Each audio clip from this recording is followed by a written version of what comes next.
대통령이 제안하는 헌법 개정안의 전문의 내용 중에 그 촛불혁명은 집어넣지 않았다고 합니다. 촛불혁명은 역사적 평가가 진행 중이기 때문에 헌법 그 개정안의 전문의 내용에 집어넣지 않았다고 합니다.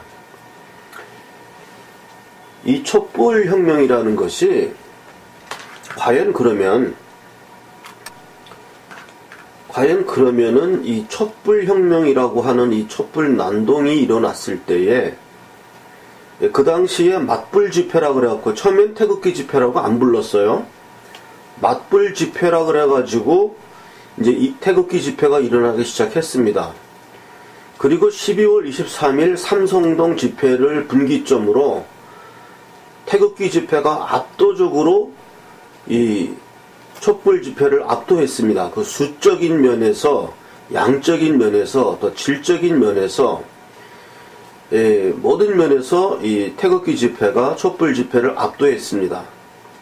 그런데 태극기 집회는 도둑 맞은 겁니다. 이 역사적 평가를 이 도둑을 맞았어요. 이 좌파, 우파 모두 합쳐서 이 태극기 집회의 현황을 보도하지 않았습니다.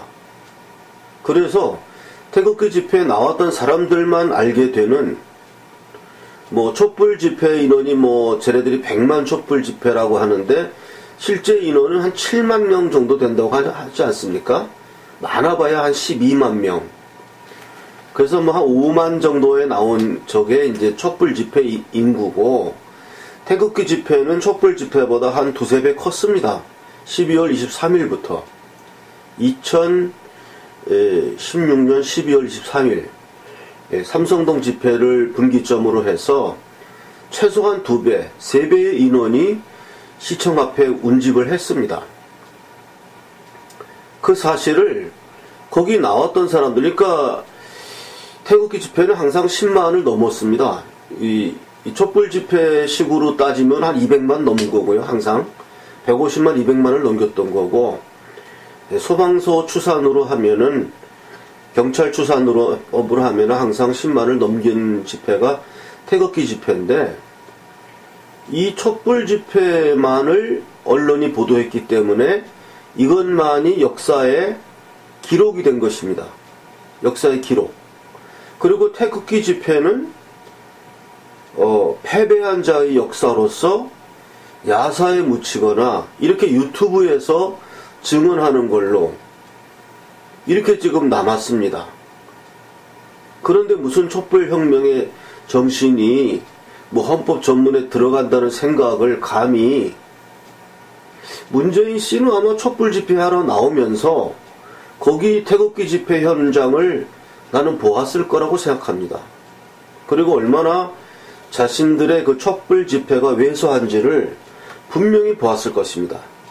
그 사람이 뭐 봉사가 아닌 바에야 그걸 못 보았을 리가 없죠.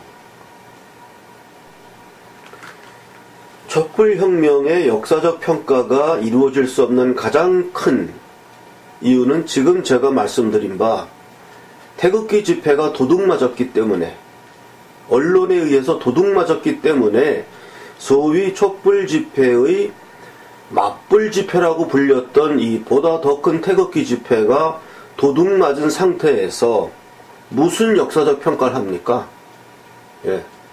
사색당파도 다 적과 아군을 다 이렇게 기록을 다 했습니다.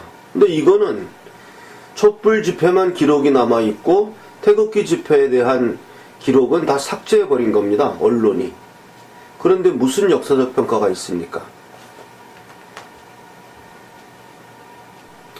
만약에 그 당시 태극기 집회가 충분히 보도가 되면서, 비교가 되면서 촛불 집회도 공평하게 보도가 되었고, 그렇다고 한다면 나는 역사적 평가를 할 수 있다고 생각합니다.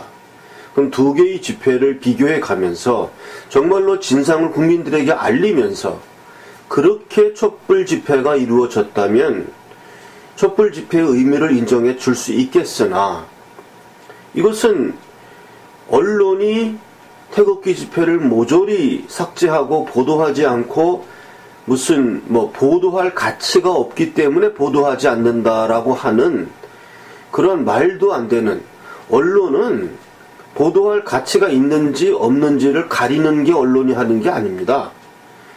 그거를 가리는 거는 시청자가 가리는 겁니다. 언론은 무차별적으로, 언론은 어떠한 가치관도 가지면 안 돼요. 선악에 대한 가치관을 가져서는 안 되고 그냥 백치와 같이 보이는 건 무조건 보도하는 겁니다. 그러면 그걸 보는 시청자들이, 옳고 그름을 시청자들이 구별하는 겁니다. 무슨 언론이 보도할 가치가 없기 때문에 보도하지 않는다는 이런 말도 안 되는 그런 이야기를 하면서 태극기 집회는 은폐되었습니다. 언론에 의해서. 그런 상황에서 촛불 집회만 보도가 되었고 그것이 촛불혁명이다, 촛불정신이다 이러면서 지금 문정권이 떠들고 있는데, 웃기지 말라고. 태극기 집회에 나온 사람들은 다 기억하고 있습니다. 우리가 거기에 촛불 집회에 몇 배 되는 인원이 나와서 정말 나라를 구하기 위해서 외쳤다는 그 사실.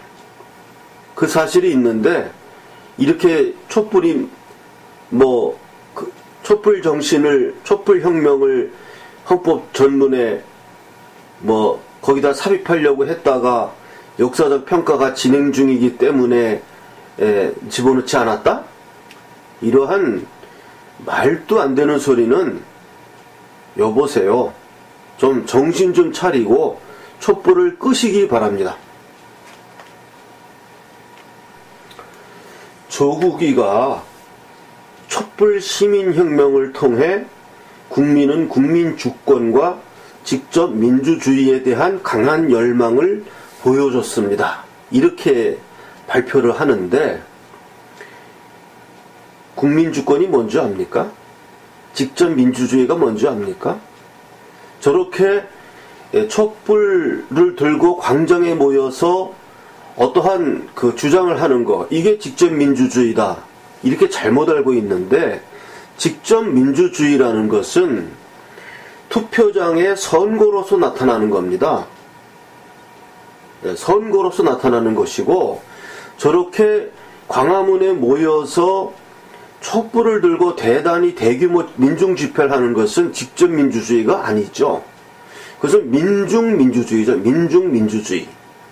또한 여기서 조국이가 말하기는 촛불 시민혁명을 통해서 국민은 국민주권을 보여줬다 그러는데, 여기에 국민은 촛불 국민으로 바꿔야 됩니다. 저렇게 말했는데, 촛불 시민혁명을 통해 촛불 국민은 촛불 국민주권과 이렇게 고쳐야 됩니다. 거기에 국민이란 전체의 단어를 쓰면 안 됩니다. 국민이라는 것은 매우 추상적인 개념입니다.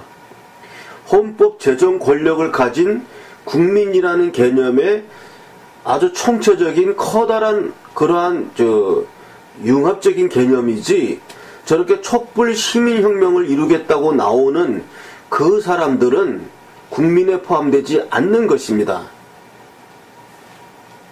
저 사람이 법대 교수라고 하는 사람인데 법적인 지식이 있는지 모르겠네요.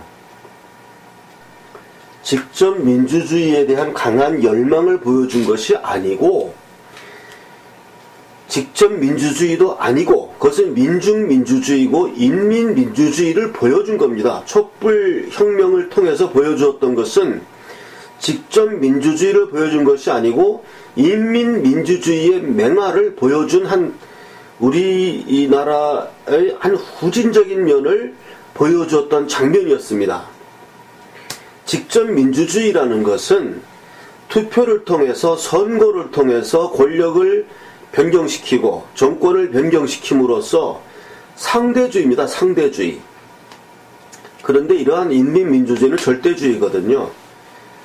이런 오도된 이러한 좀 저급한 이야기를 하면서 지금 헌법 개정안을 지금 하나씩 발표하고 있는데요. 일단 오늘은 이 촛불 시민혁명에 대한 이야기만 해보았습니다.